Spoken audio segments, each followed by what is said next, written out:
যদি ছেলেরা রাড়খোর, গাঁজাখোর, মাতাল, অবাধ্য এইসব হতো, কষ্টের একশেষ হতো। সকলেরই ঈশ্বরের দিকে মন। নারায়ণের স্তুতি আগে করে নেব। আপনাদের কাছে কি চণ্ডী আছে? ঠিক আছে, তাহলে আমরা আগে পাঠ করে নিই, তারপরে একটু বলবো।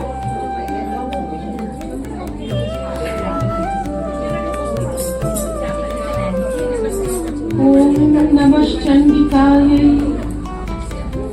देव्याहते तत्र महासुरेन्द्रे सेन्द्रासुरावह्नि पुरोगमास्तां कात्यायनीं पुष्टुपुरिष्टलम्भात् विकासिवक्त्रास्तु विकासिताशाः देवी प्रपन्नार्ति हरे प्रसीद प्रसीद मातर्जगतोऽखिलस्य प्रसीद विश्वेश्वरि पाहि विश्वं त्वमीश्वरी देवी चराचरस्य आधारभूता जगतस्त्वमेका महीस्वरूपेण यतस्थितासि अपां स्वरूपस्थितया त्वयैतद् आप्यायते कृत्स्नबलं ह्यवीर्ये त्वं वैष्णवी शक्तिरनन्तवीर्या विश्वस्य बीजं परमासि माया सम्मोहितं देवि समस्तमेतत् त्वं वै प्रसन्ना भुवि मुक्तिहेतुः विद्या समस्तास्तव देहि भेदा श्रियः समस्ता सकला जगत्सु त्वयैकया पूरितमन्वयैतत् हाके स्तुतिस्तव्य परापरोक्तिः सर्वभूता यदा देवी स्वर्गमुक्तिप्रदायिनी त्वं स्तुता स्तुतयेका वा भवन्तु परमुक्तयः सर्वस्य बुद्धिरूपेण जनस्य हृदि संस्थिते स्वर्गापवर्गदे देवी नारायणि नमोस्तुते कलाकाष्ठादिरूपेण परिणामप्रदायिनी विश्वस्योपरतौ शक्ति नारायणि नमोस्तुते सर्वमङ्गलमङ्गल्ये शिवे सर्वार्थसाधिके शरण्ये त्र्यम्बके गौरी नारायणि नमोस्तुते सृष्टिस्थितिविनाशानां शक्तिभूते सनातनी गुणाश्रये गुणमये नारायणि नमोस्तुते शरणागत दीनाथ परित्राणपरायणे सर्वस्यार्ति हरे देवी नारायणि नमोस्तुते हंसयुक्त विमानस्ते ब्रह्माणि रूपधारिणि कौशाम्भक्षरिके देवी नारायणि नमोस्तुते त्रिशूलचन्द्राधिधरे महावृषभवाहिनी माहेश्वरी स्वरूपेण नारायणि नमोस्तुते मयूरकुक्कुटवृते महाशक्तिधरे नभे कौमारी रूपसंस्थाने नारायणि नमोस्तुते शङ्खचक्र गदाशाङ्ग गृहीत परमायुधे प्रसीद वैष्णवी रूपे नारायणि नमोस्तुते गृहीतोग्रमहाचक्रे दंश्रोत्थितवसुन्धरे वराहरूपिणि शिवे नारायणि नमोस्तुते नृसिंहरूपेणोग्रेण हन्तुं दैत्यान् कृतोद्यमे त्रैलोक्यत्राणसहिते नारायणि नमोस्तुते किरीटिनि महावज्रे सहस्रनयनोज्ज्वले वृत्रप्राणहरे चैन्द्रे नारायणि नमोस्तुते शिवदूती स्वरूपेण हतदैत्य महाबले घोररूपे महारावे नारायणि नमोस्तुते दंष्टाकरालवदने शिरोमाला विभूषणे चामुण्डे मुण्डमहने नारायणि नमोस्तुते लक्ष्मीलज्जे महाविद्ये श्रद्धे पुष्टे स्वधे ध्रुवे महारात्रि महामाये नारायणि नमोस्तुते मेघे सरस्वती वरे भ्रूतिवाग्भवि तामसि नियते त्वं प्रसीदेशे नारायणि नमोस्तुते सर्वस्वरूपे सर्वेशे सर्वशक्तिसमन्विते भयभ्यस्त्राहिनो देवी दुर्गे देवी नमोस्तुते एतत्ते वदनं सौम्यं लोचनत्रयभूषितं पातु नः सर्वभूतेभ्यः कात्यायनि नमोस्तुते ज्वालाकरालमध्युग्रमशेषासुरसूदनं त्रिशूलं पातु नो भीते भद्रकाली नमोस्तुते हिनस्ति दश्यते ज्यांसि स्वनेनापूर्यया जगत् सा घण्टा पातु नो देवी पापेभ्यो न सुतानि वा असुराश्रिवसा पङ्कजर्जितस्ते करोज्ज्वलः शुभाय खड्गो भवतु चण्डिके त्वां नतावयम् रोगानशेषानपहंसि तुष्टारुष्टातु कामान् सकलानभीष्टान् त्वामाश्रितानां न विपन्नराणां त्वामाश्रिताभ्याश्रयतां प्रयान्ति एतत्कृतं यत्कदनं त्वयाद्य धर्मद्विषां देवि महासुराणां रूपैरनेकैर्बहुधात्ममूर्तिं कृत्वाम्बिके तत्प्रकरोति काम्या विद्यासु शास्त्रेषु विवेकदीपेष्वाद्येषु वाक्येषु च कात्वदन्या मम त्वदर्थेति महान्धकारे विभ्रामयत्येतदतीव विश्वं रक्षांसि यत्रोग्रविशाश्च नागा यत्रारयोदस्सुबलानि यत्र दावानलो यत्र तथाभिमध्ये तत्र स्थिता त्वं परिपासि विश्वम् विश्वेश्वरी त्वं परिपासि विश्वं विश्वात्मिका धारयसीति विश्वम् विश्वेशवन्द्या भवती भवन्ति विश्वाश्रया ये त्वयि भक्तिनम्राः देवी प्रसीद परिपालय नोरिभीते नित्यं यथा सुरवधादधुनैव सद्यः पापानि सर्वजगतां च शमन्नयाशु उत्पातपाकजनितांश्च महोपसर्गान् प्रणतानां प्रसीद त्वं देवि विश्वार्तिहारिणी त्रैलोक्यवासिनामित्ये लोकानां वरदा भव। চারটি স্তুতি চণ্ডীর মধ্যে আছে, তার মধ্যে এটি তৃতীয়। প্রথমটি হয়ে গেছে একেবারে প্রথম অধ্যায়ে, যখন ব্রহ্মা নিজের বিষ্ণুর জাগরণের জন্য দেবীর স্তুতি করলেন। তারপর একটি চতুর্থ অধ্যায়ে বিখ্যাত মহিষাসুরমর্দিনী স্তুতি, মানে মহিষাসুরকে বধের পর এই স্তুতি দেবতারা করেছিলেন। তারপরে এটি আবার শুম্ভ নিশুম্ভ বধের পর এই নারায়ণের স্তুতি, এর নাম নারায়ণের স্তুতি। কিরকম দেবতারা, সব দুষ্টু দুষ্টু অসুরেরা যেহেতু মারা গেছে, সেই জন্য তাদের বর্ণনা দেখুন 2 নম্বর শ্লোকে। বিকাশী বক্ত্রাস্তে, মুখ একদম ঝলমল করছে, বিকশিত হয়ে গেছে। বিকাশিত আশা, বিকশিত আশা, মনোরথ পূর্ণ হয়ে গেছে। এইবার এই বিখ্যাত স্তুতি, দেবী প্রপন্নার্তি হরে প্রসিদ। প্রসিদ মানে একাদশ অধ্যায় তো নারায়ণী স্তুতি হচ্ছে, প্রথম থেকেই আরম্ভ করেছি। দেবী প্রসন্ন হও, ক্রিয়াপদটাই তাই প্রধান, যে প্রসিদ। কেন প্রসন্ন হও? কিরকম দেবী তুমি? প্রপন্নার্তি হরে। আমাদের এত কষ্ট ছিল সেই মহিষাসুর বধের পর, কিন্তু দেবতারা যখন বলেছিলেন, দেবতারা যখন স্তব করেছিলেন, তখন দেবী বলেছিলেন যে যখন যখন তোমাদের এরকম মানে দানবেরা অসুরেরা এসে অত্যাচার করবে, তখনই আমি কিন্তু তোমাদের হ্যাঁ আমার দর্শন পাবে, আমি আসবো, আমি তোমাদের বাধা নষ্ট করব। তো সেই জন্য এটা দেখবেন, যখন সেই মহিষাসুরমর্দিনী যে মূর্তি বিশাল আকাশে বাতাসে ছড়িয়ে আছে, 1000 হাত, হ্যাঁ, এই জ্বলন্তমিব পর্বতম, যেন বিশাল একটা পর্বত জ্বলছে, সেই মূর্তি যখন তিরোহিত হয়ে গেল, কোথায় গেলেন সেটা দেবতারা তো জানেন না। এই জন্য আবার যখন এই শুম্ভ নিশুম্ভের অত্যাচার হলো, তখন কিন্তু তারা হিমালয়ে গিয়ে স্তব করছিলেন।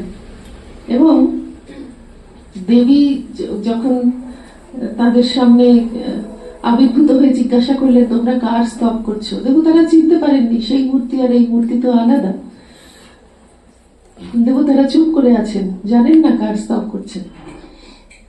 তখন দেবী বলেছিলেন যে তোমরা আমারই স্তব করছো। তারপরে এই সব যুদ্ধ হয়ে গেছে, অসুর বধ হয়ে গেছে। সেজন্য দেবতারা বলছেন যে প্রপন্ন আরতি হরে, তুমি সবসময় যখনই আমরা প্রপন্ন হয়েছি, তোমার শরণাগত হয়েছি, তুমি তখনই এসে আমাদের আরতি হরণ করেছো। প্রপন্ন আরতি হরে প্রসীদ, তুমি প্রসন্ন হও। প্রসীদ মাতার জগতোখিলস্য, হে মা, জগৎ অখিল মানে সব, সমস্ত জগতের তুমি একমাত্র মা। আমরা শ্রী শ্রী মায়ের জীবনেও দেখতে পাই যে দুপুরবেলা প্রসাদ পাওয়ার পরে একটু বিশ্রাম করতেন, তখন কথাবার্তা বলতেন মহিলা ভক্তরা এসে তার কাছে। তখন একজন কথায় কথায় মা বলছেন যে কেন তাকে ডাকতে মন হয় নাই। তখন একজন বলেছেন যে কি করে আমাদের সেই ভালোবাসা, সেই আরতি আসবে? আপনি তো আমাদের মা নন, আপনি তো আমাদের নিজের মা নন। মা শুয়েছিলেন, উঠে বসলেন এবং উত্তেজিত হয়ে তপ্ত কণ্ঠে বলছেন যে আমি ছাড়া মা আর কেউ আছে নাকি জগতে? এই যে মায়ের উপলব্ধি আমরা শুনি, থিওরিটিক্যালি জানি, কিন্তু বুঝতে পারি না। কিন্তু মায়ের তো এটা উপলব্ধি, জগতে যেখানে যত মা হচ্ছে সব মা তিনি। এই জন্য দেবতারা বলছেন মাতার জগতোখিলস্য, সমস্ত জগৎ ব্রহ্মাণ্ডের তুমিই একমাত্র মা, তুমি আমাদের উপর প্রসন্ন হও। প্রসীদ বিশ্বেশ্বরী পাহি বিশ্বম, বিশ্বেশ্বরী সমস্ত বিশ্বের ঈশ্বরী মানে কন্ট্রোলার, সমস্ত বিশ্বকে তিনি নিয়ন্ত্রণ করছেন, চালনা করছেন। তুমি পাহি বিশ্বম, এই বিশ্বকে, এই জগৎকে তুমি পালন করো। ত্বনীশ্বরী দেবী চরাচরস্য, এই সমস্ত চর অচর, চরাচর মানে কি? স্থাবর জঙ্গম, চর মানে চলো, যে জিনিসটা চলতে পারে। আমরা যেমন চলতে পারি, আবার অনেক জিনিস আছে যেমন গাছপালা, তারা চলতে পারে না কিন্তু প্রাণ আছে। আবার একরকম অচরও আছে, চলতে পারে না কিন্তু আপাত দৃষ্টিতে আমরা তাদের জড় বলি। যেমন পাহাড় পর্বত, এই বাড়ি ঘর, এইসব এরা হচ্ছে অচল। র আর ল একই জিনিস, পাণিনির একটা সূত্র আছে, রলয় মিথা সাবর্ণম বাচ্যম। র আর ল একই, চর অচর মানে চলো অচল। পর্বতের এমনিতেই একটা নাম অচল। যাই হোক, তো এই যেখানে যত চর আছে আর অচর আছে, তার মানে শুধু যে গাছপালাকে বলছেন মানে লিভিং জিনিস কিন্তু চলতে পারে না তা নয়। আমাদের উপনিষদে ঈশাবাস্যমিদম সর্বম, এই ইদমের মধ্যে কিন্তু প্রাণী আর জড়ের ভেদ করা হয়নি। মানে ঋষির দৃষ্টিতে সবই চৈতন্য। যে যখন ব্রহ্মজ্ঞান লাভ করবে তার কাছে আর জড় চৈতন্যের কোনো ভেদ থাকবে না। ওটা এখন সেই স্বামীজি বলতেন না যে তখন মানে গাছের তখনও প্রাণ আবিষ্কার হয়নি, উদ্ভিদের। সেটা তো জগদীশ চন্দ্র বসু করলেন। সেই সময় স্বামীজি বলেছিলেন যে আমরা ছোটবেলা থেকে জেনে এসেছি যে দুরকম আছে, জড়, উদ্ভিদ আর প্রাণী। কিন্তু এখন বিজ্ঞান প্রমাণ করে দিল যে উদ্ভিদেরও প্রাণ আছে। তাহলে ব্যাপারটা দাঁড়ালো শুধু প্রাণী আর মানে জীব আর জড় আর কি। এরকম এমন একটা দিন আসবে, স্বামীজি বলছেন, যে এই দুটো ভাগও আর থাকবে না, সকলের মধ্যেই চৈতন্য আছে, এটা বোঝা যাবে। ওটা যারা ব্রহ্মবিজ্ঞান লাভ করছেন তারা বুঝতে পারছেন, তাদের কাছে কোনোটাই তো জড় নয়, সবকিছুকে তারা ঋষিদের দৃষ্টিতে সব চেতন। ওই সেই ঘটনাটা সবসময় বলি না, যে বিশুদ্ধানন্দজি তখন রাঁচিতে ছিলেন। তিনি একদিন সকালবেলা জপ ধ্যান করে ওঠার পর পুরো সাদা চোখে স্পষ্ট দেখছেন যে আকাশ থেকে মধু পড়ছে, নদী থেকে মধু বেরোচ্ছে, গাছপালা থেকে মধু পড়ছে, তখন মনে খুব আনন্দ হলো। ওই যে চেতনাটা, মানে কি যে আসল ব্যাপারটা কি সেটা বুঝতে পারলেন না, কিন্তু ভীষণ আনন্দ মনের মধ্যে। অনেক পরে জেনেছেন যে ওই সেই মন্ত্র আছে, মধুবাতা হৃদয়তে মধুক্ষরন্তি সিন্ধাবাহ। তাহলে তখন মানে আমরাও বুঝতে পারি, উনিও বুঝতে পারলেন যে সত্যি সত্যি সবসময় মধু খরিত হচ্ছে। যার চেতনা মানে ইন্দ্রিয়গুলো অতটা সূক্ষ্ম শুদ্ধ হয়েছে, সে তত দেখতে পায়, সে বুঝতে পারে। মানে ওই স্তরে যখন ঋষির মন উঠেছিল, তিনি দেখছেন মধুবাতা হৃদয়তে মধু পড়ছে, মধু খরিত হচ্ছে সব এ থেকে। আসলে অ্যাকচুয়ালি এটা মানে একটা প্রার্থনা, মানে হৃদয়তে যে ঋতকে উপলব্ধি করতে যাচ্ছে, মানে যে অ্যাসপিরেন্ট আর কি, যে মানুষটা সেই পথে চলেছে, সে যেন মধুবাতা মধুক্ষরন্তি, মানে তার পক্ষে যেন এই সমস্ত এই পার্থিব শক্তিগুলো ওরকম হয়।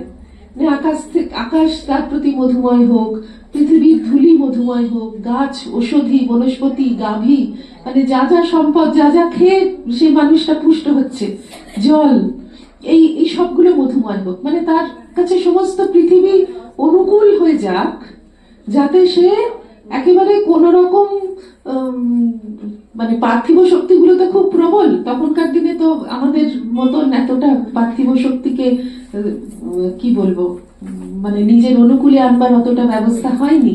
তো যত অনুকূলে থাকবে, তত মানুষটা ভগবান লাভের পথে এগিয়ে যেতে পারবে, তত বেশি সে ব্রহ্মজ্ঞান লাভ করতে মানে শুভ পরিবেশ পাবে, কত কম বাধা পাবে। তো এইটা ভেবে এই প্রার্থনাগুলো কিন্তু সত্যি হয়েছে। এবং অনেক মহাপুরুষদের জীবনে আমরা পড়ি যে তিনি দর্শন করছেন, গাছ থেকে মধু পড়ছে। আমাদের মঠের পাশেই একটি ওই পেছন দিকে একটা কোনো একজন সাধকের আশ্রম আছে, বহু বছর আগে আমি গিয়েছিলাম, তার নামটাও ভুলে গেছি, কিন্তু সেখানে ওরকম একটা ওই শ্বেত পাথরের ইয়ে করে লিখে দেওয়া আছে একটা গাছের তলায়, আম গাছ না বেল গাছ কি একটা, সেটা যে এই গাছটা থেকে মধু খরিত হতে দেখেছিলেন তিনি। এবং কোনো কোনো সাধকের আমি এটাও জানি যে ওই ব্রহ্মরন্ধ্র থেকে মধু খরিত হয়, এরকম কোনো অবস্থা হয়, এমন একটা স্তরে মানুষ পৌঁছয়। তো এই যে একটা ব্যাপার, এটা একটা স্তর, যে মানুষের মন সেই স্তরে পৌঁছবে, সে কিন্তু সেটা দর্শন করবে, এই হচ্ছে ব্যাপার। তো সেই জন্য তমেশ্বরী দেবী চরাচরস্য, এই চর অচর জড় চৈতন্য, আপাত দৃষ্টিতে যাকে আমরা জড় ভাবছি, তারাও এই সবকিছুর ঈশ্বরী তুমি, এই সবকিছুকে তুমি নিয়ন্ত্রণ করছো, এইটা দেবতারা বলছেন। আবার একই কথা বলছেন, আধার ভূতা জগতস্ত্বমেকা, মা তুমি এই জগতের আধার, এই জগতের তুমি একমাত্র আধার, ত্বম একা মহি স্বরূপেণ যতস্থিতাসি, এই পৃথিবী হয়ে তুমি আছো, এই পৃথিবীর ওপরেই তো সবাই আছে, পৃথিবী হচ্ছে সবার আধার, পৃথিবীর বুকে আমরা যা খুশি করছি। অপাং স্বরূপস্থিতয়া ত্বয়ৈতৎ, যেমন তুমি পৃথিবী হয়ে আছো, তেমনি জল হয়েও আছো। আপ্যায়তে কৃৎস্নমলঙ্ঘ্য বীর্যে, অলঙ্ঘ্য বীর্য, তোমার এত বীর্য, এটা কেউ লঙ্ঘন করতে পারে না। এই চোখের সামনে এই মহাযুদ্ধ দেখলেন, এই জন্য দেবতাদের আরো মনে হচ্ছে তোমার শক্তি কেউ অতিক্রম করতে পারে না, কোনোদিন পারেনি, পারবেও না। ত্বমেকা, তুমি একা, অদ্বিতীয়া, এই জগতের আধার, তুমি আশ্রয় হয়ে আছো। আর এই পৃথিবী রূপে তুমি যেমন আছো, তেমনি জল হয়েও আছো। জলকে আমরা জীবন বলি, এই জলের আরেকটা নাম জীবন। সূর্য না থাকলে, জল না থাকলে এই পৃথিবীতে প্রাণের স্পন্দনই সম্ভব হতো না। সেই জন্য এই সমস্ত কথা বলছেন যে জগতের যে মৌলিক শক্তিগুলো, ক্ষিতি তেজ মরুদ বোম, এই সবগুলোই মা তুমি হয়ে আছো, তোমারই শক্তিতেই এগুলি চলছে। ত্বং বৈষ্ণবী শক্তির অনন্ত বীর্যা, বিশ্বস্য বীজম পরমাসি মায়া। তুমি বৈষ্ণবী শক্তি অনন্ত বীর্য। বৈষ্ণবী শক্তি মানে কি? বিষ্ণুর শক্তি। ভগবান বিষ্ণুকে এই যে আমরা বলি না সৃষ্টি স্থিতি লয় তিনজন দেবতা, তার মধ্যে স্থিতি শক্তি হচ্ছেন বিষ্ণু। এই যে জগৎ আছে বিষ্ণুর মধ্যেই আছে, বিষ্ণুতেই কি বলবো মানে শিব আর শক্তি তো অভিন্ন। এই যে আমরা পুরুষ দেবতাদের যে নাম বলি, এটা পরেও যুদ্ধের সময় এই ব্রহ্মাণী, রুদ্রাণী এরকম করে করে 8 জন শক্তির নাম থাকবে। এরা কিন্তু সবাই যে দেবতার শক্তি, ঠিক দেবতা যেমন এরা তেমনই। শক্তি হচ্ছে অভিন্ন দেবতার সঙ্গে, এবং এই শক্তি না থাকলে দেবতা কোনো কাজ করতে পারেন না। ত্বং বৈষ্ণবী শক্তি অনন্ত বীর্যা বিশ্বস্য বীজং পরমাসি মায়া। তুমি পরম মায়া। মানুষ ব্রহ্ম থেকেই উৎপন্ন হয়েছে, ব্রহ্মই আছে, ব্রহ্মই লীন হয়ে যাবে। কিন্তু আমরা যেখান থেকে এসেছি সেই স্বরূপটা আমাদের মনে থাকে না। আমরা তো দিব্যি আছি, মানে আমাদের ছোটবেলা থেকে জ্ঞান হওয়ার পর যা যা যা যা আমরা কি বলবো অর্জন করেছি, সেইগুলো সবটাই আমার এক একটা উপাধি হয়ে থেকে গেছে। আমি এই বংশে জন্মেছি, এখানে থাকি, এই পড়াশোনা করেছি, এখন এই করছি, এখন এখানে থাকি। আমি গান জানি, নাচ জানি, আঁকা জানি, এই যা কিছু পারি, যা কিছু পারি না, এই সবগুলো আমার এক একটা উপাধি। আমি এটাকে জানি, এটা আমার একটা বৈশিষ্ট্য। আমি সবার থেকে আলাদা একটা কিছু। এই আলাদাটা আমি কি করে হলাম না, এই এই এই এই আমার এই নাম, এই রূপ, আমি লম্বা পেটে, কালো ফর্সা, এই প্রত্যেকটা আমার সম্বন্ধে যা কিছু, সেটাই আমাদের প্রত্যেকের এক একটা উপাধি হয়ে যায়। এই যত জ্ঞান হওয়ার পর থেকে যত আমাদের দিন চলে গেল, তত হাজার হাজার উপাধি জমলো, ততই আমরা আমাদের স্বরূপ থেকে আলাদা হয়ে গেলাম। এত বেশি বেশি উপাধি দিয়ে আমাদের ব্যবহৃত করে দেওয়া হলো। এইটা হচ্ছে মায়া। ওইটাকেই আমরা সত্য ভাবছি। আজকে যদি আমরা কেউ আমাদের এসে বলে যে তুমি এই যেমন ঠাকুরের গল্প, ওই ছোট্ট বাঘের ছানা, সে ছাগলের পালে মানুষ হলো বলে সে জানে আমি ওইটাই। সে ঘাস খায়, ঘাস খেতে শিখেছে, ছাগলের মতন ডাকতে শিখেছে। তার যে অন্য গলা, তার অন্য খাদ্য, অন্য টেস্ট, ওটা ও জানে না। কিন্তু স্বরূপটা ভুলে গেছে, মানে জানেই না। আমরা এই আমাদের জন্ম জন্ম কেন, লক্ষ লক্ষ জন্ম ধরে ওই স্বরূপ বিস্মৃতিই চলছে। এইটা যে এইটাই মায়া। সেই গল্প আছে না যে একজন এত কষ্ট পাচ্ছে, আর হচ্ছে যে জমেরও মনে হয় না আমার কথা।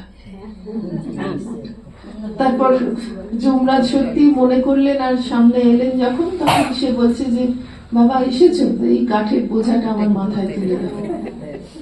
এই হচ্ছে মায়া। এটা একটা সাংঘাতিক। আমাদের কেউ মানে বলে আবার বোঝাবে কি, আমরা তো থিওরিটিক্যালি সবই জানি, কিন্তু ওই আলাদা জিনিসটা আমরা কিছুতেই বোধে আনতে পারি না। এই হচ্ছে বিশাল মায়া। এবং ভক্তদের তো আলাদা কথা, তারা তবু বুঝেছে। যারা ভক্ত নয় তারা ওতেই থাকতে চায়। যেমন ঠাকুর বলছেন, উট কাঁটা ঘাস খায়, মুখ দিয়ে দরদর করে রক্ত পড়ে, তারপরে ওটা ছাড়বে না। এই হচ্ছে ব্যাপার। তাহলে পরমাসি মায়া, দেবী কিন্তু এই সমস্ত জগৎটা চালাচ্ছেন এই মায়া রূপিণী হয়ে। সম্মোহিতং দেবী সমস্ত মেতাতে, এই সমস্ত জগৎ সম্মোহিত হয়ে আছে। ত্বংবাই প্রসন্না ভুবি মুক্তি হেতু, তুমি মোহিত করেছ, আর তুমি যদি প্রসন্ন হও একমাত্র তাহলেই কিন্তু মুক্তি হতে পারে। মা যখন কাশীতে আছেন লক্ষ্মী নিবাসে, তখন রাজা মহারাজা সেখানে আছেন। শীতকাল, সেই সময় মায়ের জন্মতিথি পড়েছিল।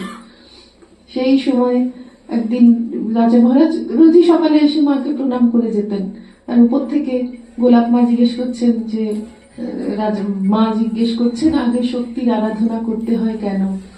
তখন মহারাজ বললেন যে মার কাছে যে ব্রহ্মজ্ঞানের চাবি, মা যাকে কৃপা করেন তার আর কোনো ভয় নেই, এসবই করতে পারবে। মায়ের প্রসন্নতার কত ঘটনা আছে, যে মা প্রসন্ন হয়ে এই ছেলেদের কত সময় মায়ের কত উক্তি, যে বিধির সাধ্য নেই আমার ছেলেদের রসাতলে ফেলে। একবার একজন এসে বললো যে আমরা কিছুতেই আমি জবদান করতে পারছি না, তাহলে আমার মন্ত্র আপনি ফিরিয়ে নিন। তখন মা বলছেন সে কি? মা ভাবছিলেন যে তার হয়ে জব করবেন। মায়ের তো সেটাই স্বভাব, যে যে যা না পারবে আমি করে দেবো।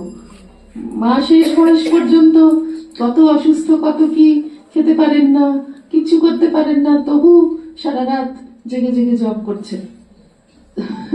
কাজেই মা ভাবছেন যে আমি জব করে দেব, ঠিক আছে তোমাকে আর জব করতে হবে না। তখন সে আতঙ্কিত হয়ে গেল।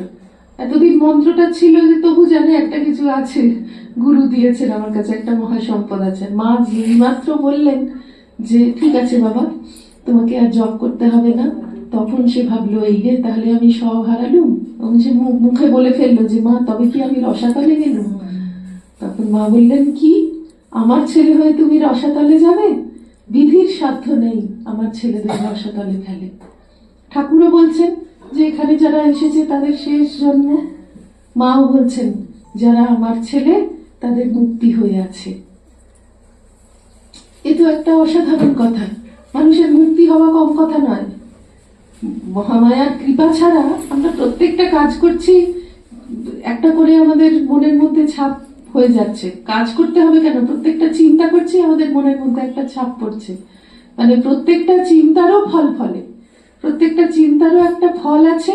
সেই চিন্তাটা আমাদের একটা যেমন কর্মফল উৎপন্ন করছে, তেমনি একটা নতুন বাসনা উৎপন্ন করছে, তেমনি একটা নতুন সংস্কার উৎপন্ন করছে। সেই সংস্কারে আমরা আবার একটা কাজ করছি।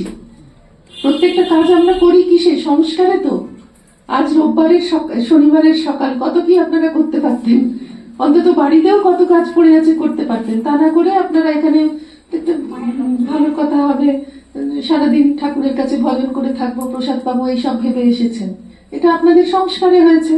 আবার আপনারা একটা ভালো কাজ করলেন, যে আবার একটা নতুন ভালো সংস্কার উৎপন্ন হলো। এইরকম আমরা যখন খারাপ কাজও করি তখন আবার আমাদের একটা সংস্কার হয়ে যায়, আবার নতুন বাসনাও হয়। আপনার যেমন আবার একটা বাসনা হচ্ছে যে আবার এর পরে যেদিন হবে আবার আসবো। তো ওই যে বাসনা, সংস্কার, কর্মফল, তাহলে ভাবুন প্রত্যেকটা কাজ আমরা কিন্তু ভোগ করছি। ভোগ করছি মানে তো আর ঘুমিয়ে ঘুমিয়ে করছি না, জেগে জেগেই একটা কিছু হচ্ছে আমার জীবনে। তো সেই যে ঘটনাটা যখন ঘটছে, সেটাতে আমার নতুন করে কর্মফল হচ্ছে, নতুন করে সংস্কার হচ্ছে, নতুন করে বাসনা হচ্ছে। তাহলে এই একটা বিশাল চক্র, মানে সারা, যদি আমি শুধু ভাবি এক বছর ধরে, ওই ভাবনাটা ফুলফিল করবার জন্য আমার, মানে ওই ফলটা ভোগ করতেই আমার একটা গোটা জীবন যাবে। তাহলে এই যে লক্ষ লক্ষ জীবন আমার কেটেছে, অতগুলো বাসনা, অতগুলো সংস্কার, অতগুলো কর্মফল, ভোগও করব, ভোগ করব কাঠের মতো হয়ে নয়, প্রত্যেক মুহূর্তে নতুন নতুন কর্মফল, নতুন নতুন বাসনা, নতুন নতুন সংস্কার উৎপন্ন করতে করতে এই জন্ম মৃত্যুর চক্র কোনোদিন শেষ হবে? ভগবান ছাড়া কেউ পারে না, কারুর শক্তি নেই, আমাদের নিজের শক্তিতে কোনো কালে হবে না। মা যখন বলছেন আমার যারা ছেলে তাদের মুক্তি হয়ে আছে, তার মানে মা একমাত্র শক্তি ধরেন এই জন্ম মৃত্যুর চক্রটা, এই কর্মজালটা, চক্র, এটা ছিন্ন করে দেওয়ার। একমাত্র ভগবানেরই একটা শক্তি থাকে। ঠাকুর বলছেন এখানে যারা আসবে তারা শেষ জন্ম, এখানে যারা আসবে তার মা ভাব যারা মনে প্রাণে গ্রহণ করবে, তার কাছে যারা যাবে তা নয়। তাহলে ওই সবটাই, অতটাই শক্তি লাগে একটা মানুষের কাটতে। মহাপুরুষ মহারাজ বলছেন বেলুর মঠে যে এত শক্তি হয়েছে, এই সামনে গাছটাকে যদি বলি মুক্ত হয়ে যায়, ও এক্ষুনি মুক্ত হয়ে যাবে। মানে গাছ থেকে তার মানুষ হতে কত জন্ম লাগতো, আবার মানুষ হয়ে ভগবান লাভ করতে কত জন্ম লাগতো। এই সবটাই একমাত্র তারা পারেন শান্তি করতে। তাহলে ত্বংবাই প্রসন্না ভূমি মুক্তি হেতু, একমাত্র মায়ের কৃপায় মুক্তি হয়। যার জন্য মা এই যে তোরা আমাকে পেয়েও হারালি, হ্যাঁ, কত গালাগাল দিচ্ছেন পাগলি মামি, তাতে মায়ের এরকম মনে হচ্ছে যে কত মুনি ঋষি আমাকে তপস্যা করে পায় না। বিদ্যা সমস্তাস্তব দেবী ভেদা স্ত্রিয়া সমস্তা সকলা জগৎসু। এখানে এমনিতেই সবাই বলেন যে জগতে যত নারী মূর্তি সবই তিনি। সেই গল্পটা আছে যে, এটা অবশ্য পুরাণের গল্প, যে গণেশ কোনো একটি বিড়াল কোনো দুষ্টুমি, নিশ্চয়ই কি দুষ্টুমি করবে গণেশের সঙ্গে, নিশ্চয়ই ইঁদুরকে দেখে ধরতে গেছিল আমার মনে হয়। তাতে গণেশ খুব রাগ করে তাকে মারলেন, ধরলেন। তারপর ফিরে এসে মাকে দেখছেন যে মা ক্ষতবিক্ষত হয়ে পড়ে আছেন। মা, কে তোমাকে এমন করলো? না বাবা, তুমিই করেছো। কাউকে কি মেরেছো? হ্যাঁ মেরেছি, বিড়ালকে। তখনকার যুগেও তার মানে বিড়ালের উৎপাত ছিল। আর উৎপাত মানে ওই বিশেষ করে গণেশের সঙ্গে আর কি উৎপাত করেছে? গণেশ তো আর মাছ রেখেছেন বা কি করেছেন জানি না। ইঁদুরটাকেই আমার সন্দেহ হয় যে হ্যাঁ। আর বাহনকে এরা সবাই ভীষণ ভালোবাসে না, অনেকবার আমি দেখেছি অনেক জায়গায়। এখানেও এই যুদ্ধের সময়ও আছে, যখন দেবতারা এই অসুর যখন অনেক যুদ্ধ করছেন মায়ের মহিষাসুর বধের সময়, সিংহকে যখন হত্যা করতে গেলেন, মারতে গেলেন, কোপাঞ্চক্রে তম্বিকা এরকম আছে, মানে তখন মায়ের সত্যি সত্যি রাগ হলো।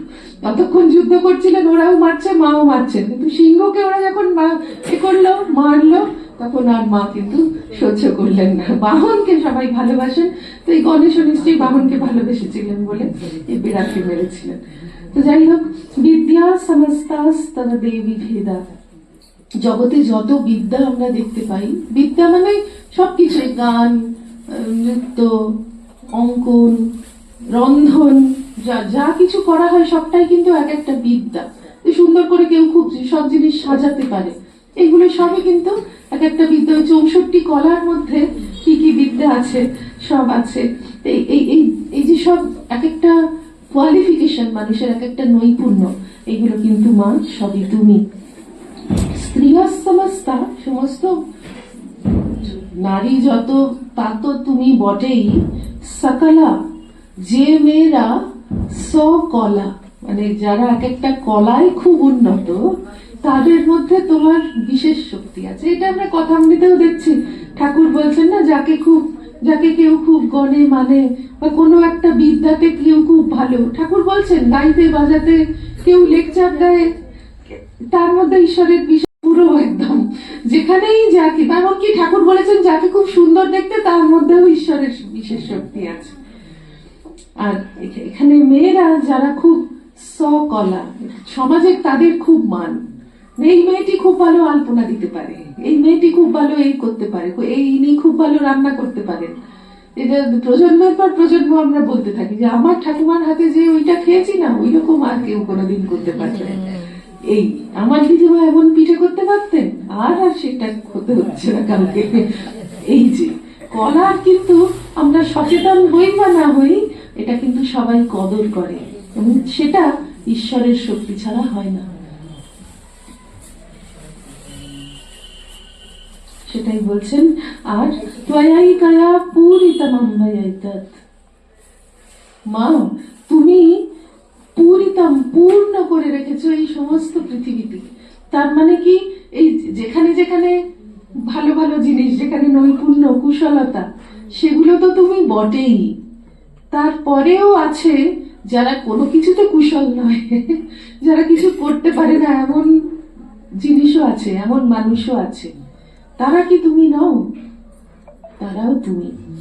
ওইটা আগে যেটা শ্রেষ্ঠ, যেখানে মানুষের গুণ, সেটা উল্লেখ করে দিলেন। তারপরে বলছেন তাছাড়া এই সবটাই কিন্তু তুমি। যখন বিজয়া দশমীর দিন একটা মন্ত্র আছে যে সব তুমি, স্ত্রিয়শ্চ নরশ্চ পশুশ্চ দুর্গা, ইয়দ ইয়দ হি দৃশ্যম তত্তৎ হি দুর্গা। হ্যাঁ, আমি যা কিছু দেখছি মা, সবই তুমি, সবই কিন্তু কোনোটাই তুমি ছাড়া কেউ না। ত্বয়াই কায়া, একমাত্র তোমার দ্বারাই পূরিতমম ভয়ৈতৎ। অম্ব, অম্বা মানে মা, অম্ব হচ্ছে ভোকেটিভ টার্ম সম্বোধন করছেন, পূরিতমাঙ্গা, এইটা এই এই সব কিছু তোমার দ্বারাই পূর্ণ হয়ে আছে। কাতে স্তুতি স্তব্য পরাপরক্তি, তোমাকে কি স্তুতি করব? আমি যে স্তব করছি সেটাও তুমি, মানে আমি যে কথাটা বলছি সেই কথাটাও যেমন তুমি বাক, তেমনি আমরা যারা স্তব করছি তারাও তুমি। ওই একদম প্রথমে বলেছিলেন, প্রথম যে স্তুতিটা আছে সেখানে, এই যে ব্রহ্মকৃত দেবী স্তুতি, সেখানে বলছিলেন যে ব্রহ্মা বিষ্ণু মহেশ্বর সবাই তো তুমি, তোমার শক্তিতেই আমরা আছি। বিষ্ণু শরীর গ্রহণাঙ্কা, বিষ্ণুকে তুমি শরীর গ্রহণ করিয়েছো, আমাকে, হরকে। তাহলে আমরা যে তোমার স্তব করছি, এটা আমরা যে কথা বলছি, একটা কিছু করছি, সেটাও তুমি করাচ্ছ। তোমার শক্তিতে সব চলছে, কাজে কে তোমার স্তব করবে? স্বামীজির যে অম্বাস্তোত্রম আছে তাতে একদম শেষে স্বামীজি বলছেন যে দৌর্ভ্যাম বিধার তুমি বা ইয়ামি জগৎ বিধাত্রী, আমি যেন তুমি বিশাল, তোমার এই জগৎটি তো তুমি, সেই তোমাকে আমি একটা শিশু হয়ে যেন দুটো হাতে জড়িয়ে ধরতে চাইছি। আমার স্তব করাটা এরকম বোকার মতন একটা কাজ, আমি পারছি না, কি করে পারবো? কিন্তু আমার ইচ্ছা করছে, আমার যেটুকু বলতে ইচ্ছা করছে, যেটুকু করতে ইচ্ছা হচ্ছে সেটা আমি, আমার আর কিছু করার নেই। আমি তোমাকে কি দেব? জগতে যা কিছু দেব সবই তুমি হয়ে আছো, তুমিই সব করেছো। ফুল ফুটেছে তোমার শক্তিতে, সবকিছু তোমারই। আমি তোমার যে গঙ্গা জলে গঙ্গা পুজোর মতন, আমি কিসে আর কি করব? কাতে স্তুতি, মা তোমার আর স্তুতি কোথায়? কোনটা তোমার স্তুতি হবে? তোমার স্তুতি আমরা করতে পারি না, যেটুকু করি তুমি নিজ গুণে গ্রহণ করো। স্তব্য পরাপরোক্তি,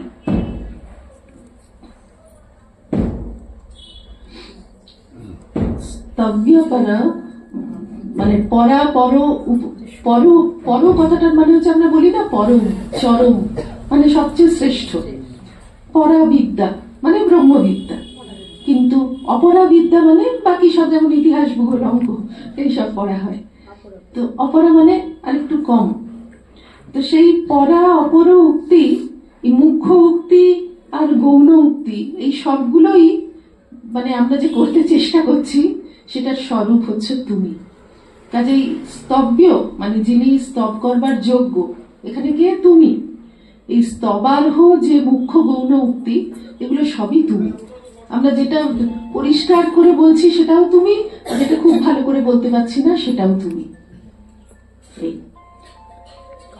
আমরা মনে হচ্ছে খুব অল্প সময় কাটলো, কিন্তু 45 মিনিট আমরা বলে ফেলেছি।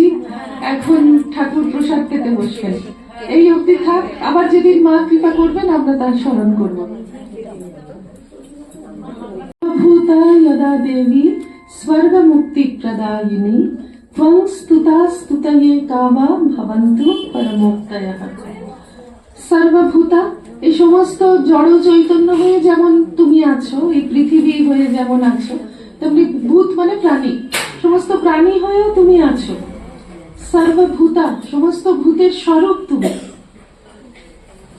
আর স্বর্গ এবং মুক্তি দায়িনী, স্বর্গ আর মুক্তি এই দুটো আলাদা রকম কেন উল্লেখ করলেন? মানে মুক্তি হচ্ছে যারা অপবর্গ চায়, যারা এই জগৎ থেকে বা জগতের বাইরে, জগতের বাইরে মানে স্বর্গ থেকে, স্বর্গ যারা চায় তারা ভোগ চায়, স্বর্গ হচ্ছে ভোগের জায়গা। যারা মুক্তি চায় তারা স্বর্গ চায় না, স্বর্গ থেকে বিমুখ তারা। স্বর্গ মানে এমন একটা জিনিস, জায়গা কল্পনা করা হয়েছে যেখানে কোনো কিছুর কমতি নেই, মানে খাবার হচ্ছে অমৃত। সেই কালিদাসের একটা খুব মজার, বলবো না, কিন্তু এমন একটা শ্লোক আছে যেখানে বলছেন যে মানে আনন্দাশ্রু ছাড়া মানুষের চোখের জল বেরোয় না আর কি। খুব সুন্দর শ্লোকটা, আনন্দোত্থম নয়ন সলিলম যত্র নান্যৈর নিমিত্তৈ। এমন কোনো নিমিত্ত নেই, এমন কোনো কারণ হয় না যে মানুষের চোখের জল বেরোবে, শুধু যেটা বেরোচ্ছে সেটা আনন্দোত্থান, আনন্দেই চোখের জল বেরোয়, এছাড়া মানুষের চোখের জল বেরোয় না। তারপরে যৌবন ছাড়া বয়স নেই। আনন্দোত্থান নয়ন সলিলম যত্র নান্যাই নিমিত্তৈ নান্যস্তাপঃ কুসুম সরজাত ইষ্ট সংযোগ সাধ্যাৎ। মানে কারোর সঙ্গে এখানে কি হয়, মানুষের ঝগড়া হয়। আমি বন্ধুর সঙ্গে ঝগড়া করলাম, আবার ভাব হবে এইরকম একটা, মানে এই ঝগড়া ভাবের মধ্যে আমরা অনেক সময় চলি। তো ওখানে যখন এই মানুষ আলাদা হচ্ছে, ঝগড়া হচ্ছে, সেটা কিন্তু মানুষ মানুষকে ভালোবাসে, একটুখানি কলহ হচ্ছে আর কি। জানাই আছে যে এই মিষ্টি মিষ্টি ঝগড়া, যে এরপরেই মানুষ আবার ভাব করবে, কথা বলবে। শ্লোকটা ভুলে যাচ্ছি, পড়াশোনা নেই তো, যাকে তারপরে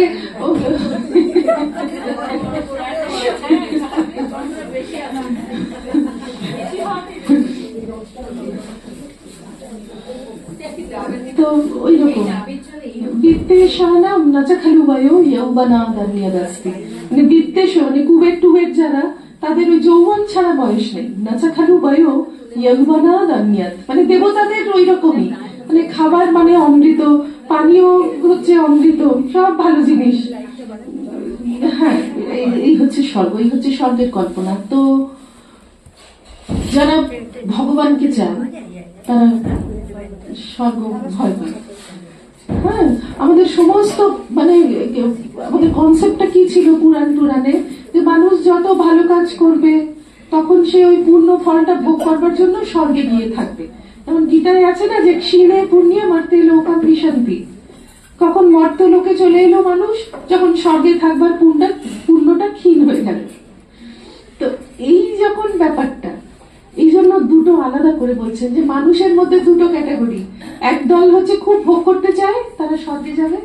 আরেক দল হচ্ছে খুব মুক্তি চায়, তারা জেনেছে যে আমি খুব ভালো আছি, বাইরের ভোগ করছি অথবা বাইরের ভোগ নেই, এই দুঃখে আছি, সুখ বা দুঃখ, ভালো বা মন্দ, শীত বা গ্রীষ্ম, এই পুরো জিনিসটা হচ্ছে দ্বন্দ্ব, দুই। এইটা থাকলেই মনের মধ্যে একটা দোলাচলের মধ্যে থাকতে হবে, এটা ভগবানকে ভুলে থাকবার একটা ব্যাপার। কাজেই যারা মুক্তি চায় তারা এইগুলো চায় না। এই জন্য এই দুটো আলাদা করে উল্লেখ করলেন, যে এই দুটো ক্যাটাগরির মানুষকেই তুমি কিন্তু মা তাদের ইচ্ছা মতন ফলটা দিয়ে থাকো।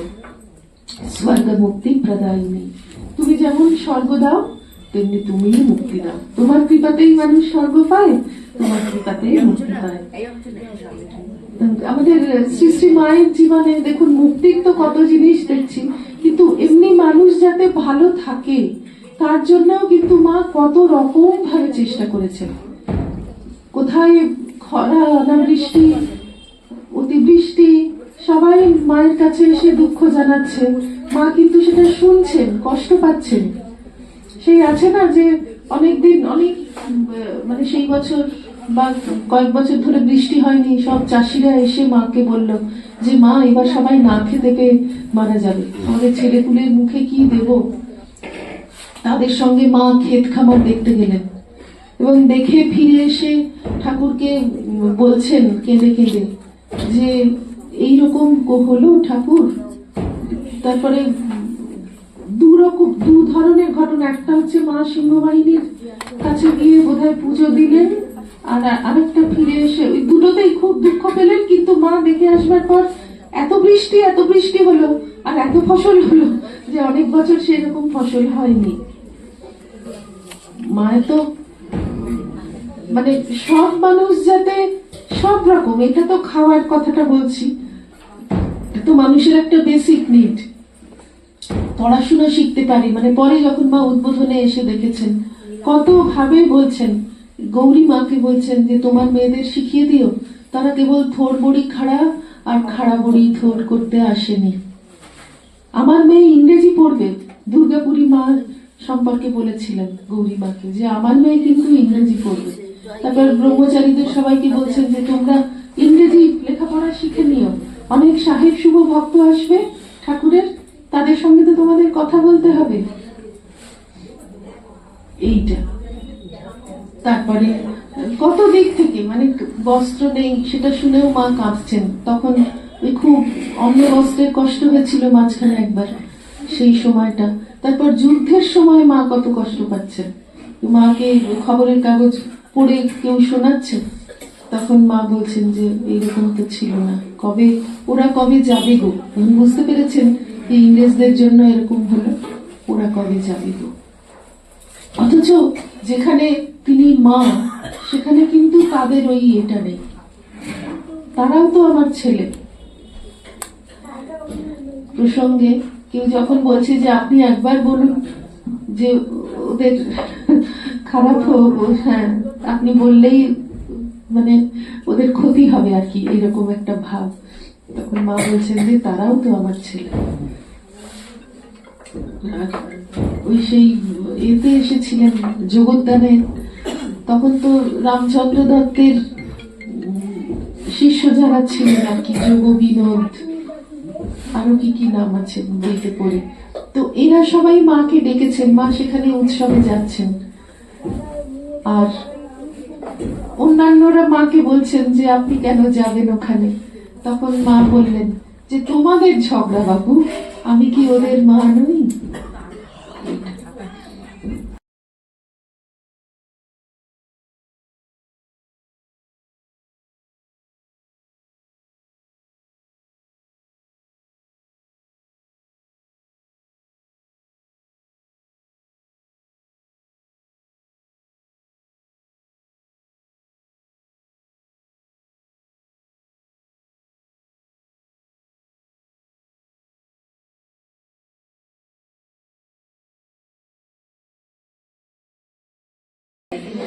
যে ত্বংস্তুতা, এইভাবে যখন তুমি স্তুত হও, মানে তোমাকে যখন বলা হয় যে সমস্ত পৃথিবী তিনি, সমস্ত প্রাণী তুমি, তুমি স্বর্গ দিচ্ছ, মুক্তি দিচ্ছ, হ্যাঁ সকলকে যাকে যা দেওয়ার সব তুমিই দিচ্ছ, এই কথাটা যখন বলে দেওয়া হলো, তাহলে স্তুতায়ে কাওয়া ভবন্তু পরমোক্তায়, এর চেয়ে বেশি, পরম কথাটার মানে বলেছি সবচেয়ে বড়, পরম চরম পরমোক্তায়া, পরমুক্তি, এইটাই তোমার।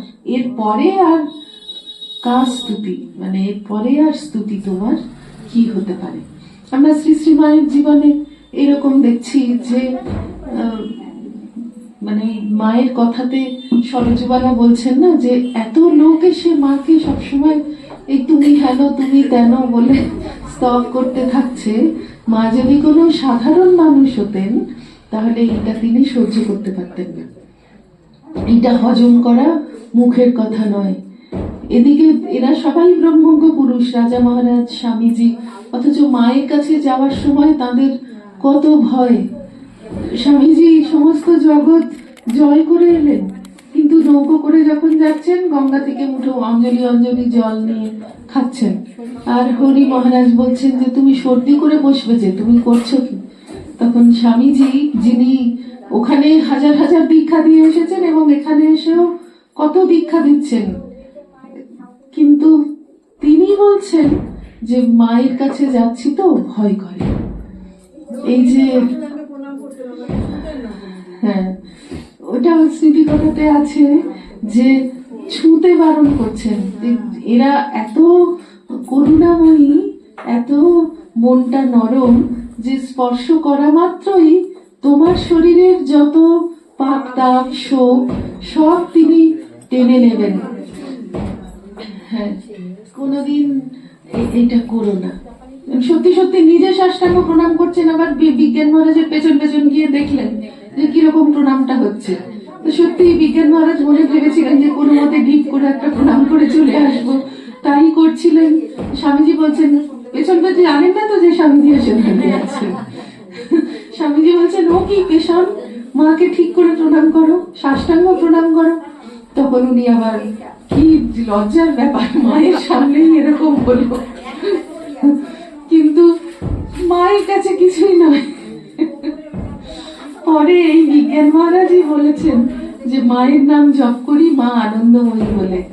বিজ্ঞান মহারাজকে ঠাকুর বলেছিলেন যে তুই সবাইকে আমার নাম দিচ্ছিস, ওর নাম দে, ওর অন্তত বীজ জুড়ে দে, তা না হলে লোকের মুক্তি হবে কেমন করে। সেই উনি বুঝলেন যে শক্তি ছাড়া জগতে আর কিছু নেই। তারপরে তো তিনি যতদিন গেল মাময় হয়ে গেলেন, মা ছাড়া আর কিছুই জানেন না। উদ্বোধনের যখন বাড়ি হলো, মা দোতলায় আছেন, উনি ঢুকেছেন শুধু, কিন্তু তাতেই বলছেন যে আমার হৃদপদ্ম ফুটে উঠল। মাকে তখনও দর্শন করিনি, আমি ওপরে উঠবো, কিন্তু আমার হৃদপদ্ম ফুটে উঠল।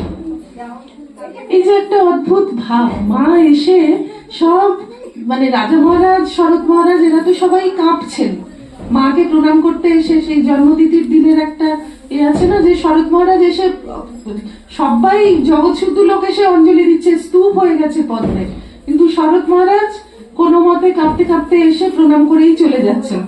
যোগীর মা বললেন, কি শরৎ, অঞ্জলি দিলে না? তখন আবার ফিরে এসে অঞ্জলি দিলেন, মানে ওটাও মনে নেই।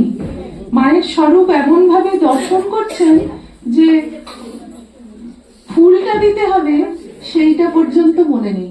রাজা মহারাজও কাঁপতে কাঁপতে আসতেন, কাঁপতে কাঁপতে চলে যেতেন। তো এই ব্রহ্মজ্ঞ পুরুষদের এত শ্রদ্ধা, এত ভক্তি মায়ের চরণে নিবেদিত হয়েছে। তারপর ওইটা আছে, মা বিষ্ণুপুর যাচ্ছেন আর রাজা মহারাজ ভুবনেশ্বর যাচ্ছেন একই সময়ে, স্টেশনে, হাওড়া স্টেশনে একই সময়ে দেখা হলো। আর ওই স্টেশনের মধ্যে, কত নোংরা একটা স্টেশন হেন জিনিস, সেখানে রাজা মহারাজ সাষ্টাঙ্গ করে প্রণাম করলেন মাকে, স্টেশনের ওপর, মা কামরাতে আছেন। তাহলে এই এত ভক্তি, এত সম্মান, এইটা তো মাকে একদম মানে প্রাণ থেকে অর্পণ করেছেন। ভক্তরা সেটা দেখছেন এবং ভক্তরাও কিভাবে শ্রদ্ধা ভক্তি অর্পণ করছেন। মা থাকতে থাকতে, মায়ের জন্মতিথিতে প্যান্ডেল হচ্ছে, এটা ঠাকুরের তিথি পুজোয় হয়নি, ঠাকুর থাকতে থাকতে প্যান্ডেল হতে হয়েছে, এত ভক্ত, এত সাধু। তাহলে এই যে এত কিছু, এরপরেও মা কি করে মাটির মানুষটি হয়ে আছেন নিজের স্বাভাবিক জীবনে? এই জন্যই, একমাত্র এই জন্যই যে মা জানেন, মায়ের ওটা অভ্যাস, যুগ যুগ ধরে মুনি ঋষি ভগবান সবাই মায়ের চরণে অমনি করেই প্রণত হয়ে আছেন। ওইটা মা জানেন, ওটাই স্বাভাবিক, এই জন্য মায়ের কিছু মনে হচ্ছে না।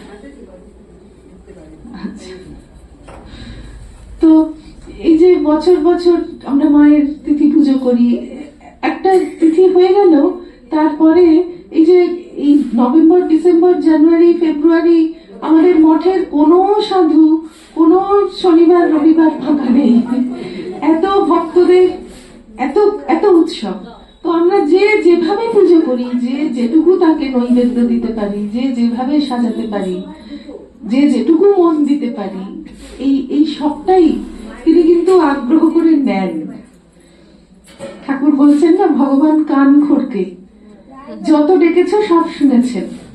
আমরা তাকে উপলক্ষ করে, কেউ দেখলো কি দেখলো না, আমি তাকে কি দিলাম, কেউ দেখেছে আমি ঘরে বসে কি করলাম, কেউ জানে না, দরকার নেই, শুধু ঠাকুর জানলেই তো হলো, শুধু মা জানলেই তো হলো।